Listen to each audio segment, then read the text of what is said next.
Assalamualaikum warahmatullahi wabarakatuh. Anda dan saya semua yakin ya, bahwa semua orang itu ingin mandiri di bidang finansial, ingin cerdas di bidang finansial. Tapi kadang kita juga takut untuk memulai usaha apa kira-kira yang akan saya dirikan gitu. Karena rata-rata mungkin juga merasa kurang percaya diri dalam hal manajemen keuangan, dalam hal manajemen marketing gitu, termasuk manajemen personalia dan sebagainya.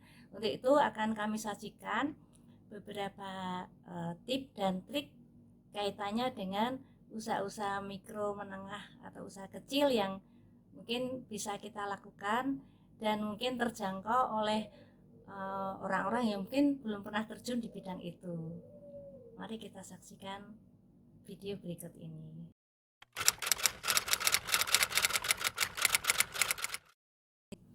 Bisnis yang prospektif dan profitable ya, mungkin bisnis toko sembako ya. Nah, lalu tip dan triknya apa? Yang pertama, lokasi ya. Jadi lokasi itu penting sekali. Kalau bisa upayakan lokasi itu di pemukiman warga ya, di sekitaran tempat banyak penduduk bertempat tinggal di situ. Kalau di situ sudah ada minimarket, ya kita jangan mendirikan di sebelahnya, cari di tempat yang lain ya. Lalu untuk yang kedua, konsumen. Kita harus kenal betul kebutuhan konsumen tuh apa saja gitu. Jadi masyarakat atau konsumen di sekitar itu kira-kira butuh apa saja gitu ya. Lalu yang nomor tiga, modal. Upayakan modal ini dari tabungan kita. Jadi kan seminimal mungkin itu hasil kita pinjam, bisa modal dari kita sendiri. Lalu yang berikutnya, bahan baku. Nah, bahan baku yang kita beli, upayakan bahan baku yang harganya murah. Kalau kita jual beras, kalau perlu kita ngambil langsung dari penggilingan ya. Lalu perhatikan juga masa kedaluarsanya. Jadi ini penting sekali, jangan sampai nanti pelanggan ada yang komplain ya, ini sudah kedaluarsa misalnya seperti itu. Jangan sampai, intinya kita jangan sampai mengecewakan pelanggan. Jadi kita harus melayani benar-benar sebaik mungkin para pelanggan kita, karena pelanggan kita itu ibaratnya iklan yang berjalan ya. Kalau iklan kita selalu baik, otomatis iklan berjalannya ke masyarakat yang lain, ke masyarakat luas itu baik semua. Meskipun sekarang itu orang juga, wah sekarang itu kan banyak yang orang belinya lewat online Bu ya, kan tidak semuanya. Banyak yang sudah menggunakan fasilitas online, tapi lebih banyak lagi yang masih menggunakan fasilitas online gitu. Jadi kita jangan pesimis, wah ini bisa apa enggak gitu ya. Wah, optimis saja, insya Allah bisa seperti itu ya.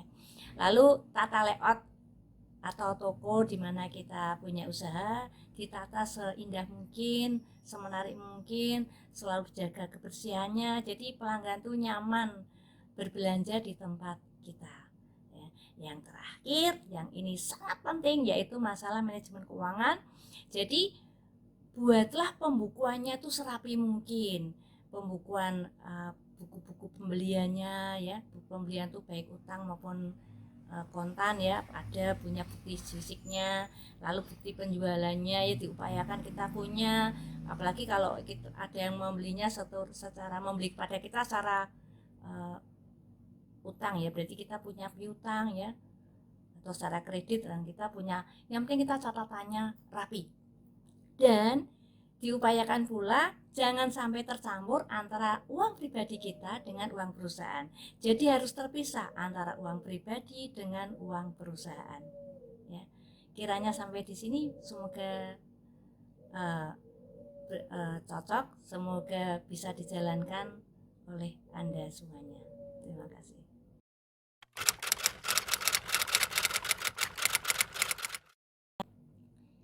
Kalau sembako kurang cocok ya mungkin bisnis pencucian ya atau laundry ya. Ini menurut saya juga tidak terlalu rumit ya, tidak terlalu ribet ya. Yang pasti untuk tip dan triknya yang pertama lokasi. Lokasi ini penting sekali. Kalau bisa cari lokasi ini seperti daerah kos-kosan gitu ya. Nah, terus lokasi apartemen gitu ya. Dan pasti yang kedua, lakukan pemasaran ya. Karena ya kan kalau baru mendirikan mungkin belum banyak orang tahu, belum banyak orang kenal ya, meskipun sekarang itu juga sudah terlalu banyak sih bisnis laundry, tapi tidak ada salahnya kita juga membuat inovasi baru ya. Jadi kita upayakan usaha kita tuh dikenal masyarakat, jemput bola kalau saya. Soalnya kita berusaha dengan yang pertama buat brosur ya. Buat brosur juga bisa melalui online dan offline. Kalau yang offline-nya kita buat brosur tercetak lalu kita sebarkan begitu ke tetangga, ke teman-teman ya. Terus kalau yang online ya kita bisa memperkenalkan usaha kita lewat media sosial ya, medsos ya, misalnya lewat IG, lewat FB ya dan sebagainya, atau lewat WhatsApp ya. Nah, kalau bisa yaitu tadi iklan tuh penting. Yang berikutnya kalau bisa kita itu tarifnya bersaing. Jadi harganya tuh enggak usah terlalu mahal. Kalau harga pasaran 1 kilo baju itu tarif normal ya 8.000 misalnya. Ya kita bikin 7.500, apa salahnya seperti itu. Jadi kita miring sedikit ya. Jadi tarif kita bersaing.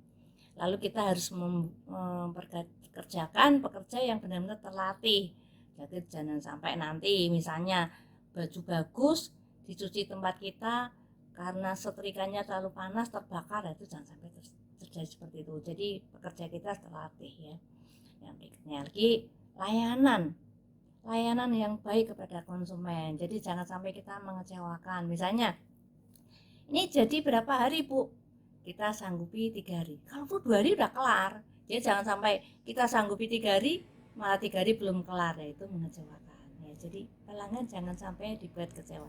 Ingat, pelanggan adalah iklan yang berjalan ya. Yang penting lagi yaitu pencatatan keuangan harus dibuat rapi ya. Jadi uang pelanggan, uang masuk pelanggan tuh catat, biaya-biaya yang kita keluarkan, sabun, pewangi, apa dan sebagainya, itu pelembut berapa aja yang kita keluarkan ya, termasuk listrik, air dan sebagainya, kita catat semua. Jadi kita nanti tahu berapa revenue yang kita terima atau penghasilan yang kita terima dan berapa cost yang sudah kita keluarkan. Jadi nanti kita tahu berapa profit yang kita terima seperti itu. Dan yang pasti jangan lupa pisahkan antara uang pribadi dan uang perusahaan. Jadi jangan sampai nyampur ya antara uang pribadi dan uang perusahaan. Itu ingat sekali lagi, berusaha untuk jemput bola ya. Dan saya kira kalau bisnis laundry itu tidak perlu banyak karyawan ya. Mungkin kalian tidak banyak, karena kalau karyawan banyak sementara mungkin omsetnya belum terlalu banyak kan juga membebani kosnya. Oke, seperti itu. Semoga bermanfaat.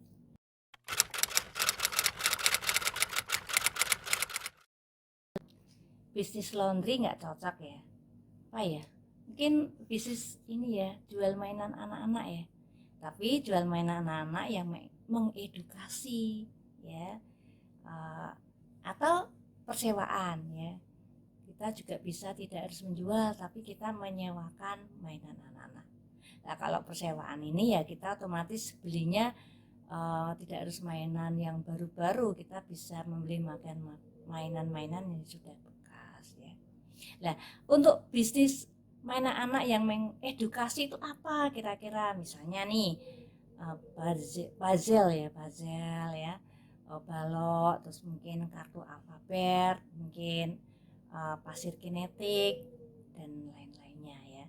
Jadi intinya itu kan kalau mainan anak itu untuk memotivasi, untuk supaya diupayakan anak itu mengalami perkembangan sensoriknya, motoriknya, terus kemampuan verbalnya ya. Jadi si kecil itu mengalami perkembangan ya.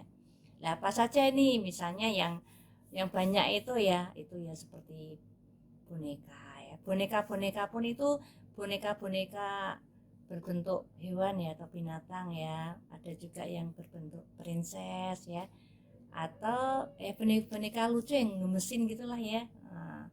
Atau juga kita di samping misalnya kita jualan mainan anak yang mengedukasi, kita juga mungkin kan di situ dominan banyak boneka misalnya ya, kita bisa juga membuka usaha cuci ya, cuci khusus boneka seperti itu ya. Jadi tujuannya apa toh? Ya tujuannya yaitu tadi memikat anak supaya tertarik untuk membeli permainan yang kita jual seperti itu. Nah kalau yang tadi persewaan itu kan kita kan kadang-kadang dihadapkan pada kendala anak itu bosan, tapi dia pingin mainan yang lain, tapi mungkin orang tuanya kan wah ini kalau beli-beli terus boros lah, kalau menyewa mungkin jauh lebih ringan karena mungkin sebentar udah bosan, baru mungkin beberapa hari bosan minta diganti lagi seperti itu. Nah sekarang trik dan tipnya bagaimana? Yang pasti jaga kebersihannya, jaga toko kita tuh penampilannya cantik, bersih ya, sehingga orang tuh tertarik karena penampilan cantik, bersih, menarik, tertarik ya. Lalu itu tadi harus kita perhitungan lokasinya ya. Oh mungkin Anda mungkin lokasi nggak masalah, sekarang kan bisa beli lewat online. Iya betul juga sih, sekarang juga orang lokasi untuk bisnis seperti ini kurang begitu penting lokasi, karena kita bisa jual secara online ya, meskipun offline juga masih ada ya.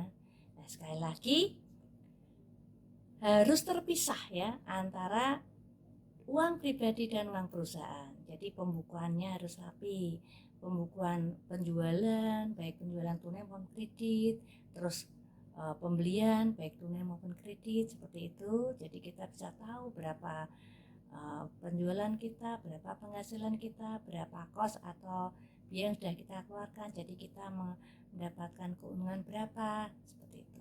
Lalu perlu dievaluasi keuntungannya berapa persen, lebih tinggi atau lebih rendah dari suku bunga bank. Kalau lebih tinggi bagus, kalau lebih rendah dari suku bunga bank, wah ini perlu dievaluasi lagi, kira-kira apa yang perlu kita perbaiki dari bisnis ini supaya lebih sukses lagi ke depannya.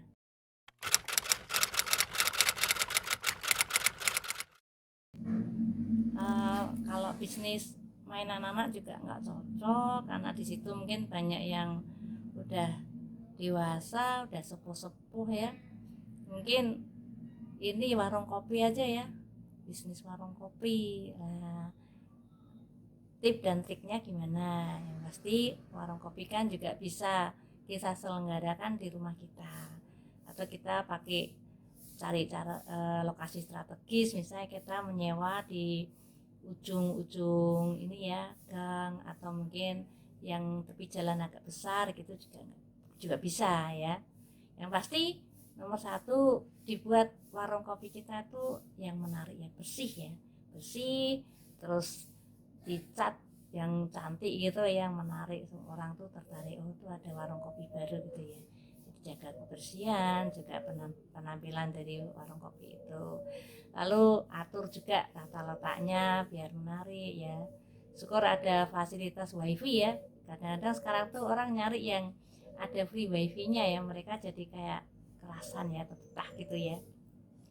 Lalu juga pakai di riset menu ya, menunya yang kita tampilkan atau kita sajikan tuh apa aja untuk pelanggan gitu ya.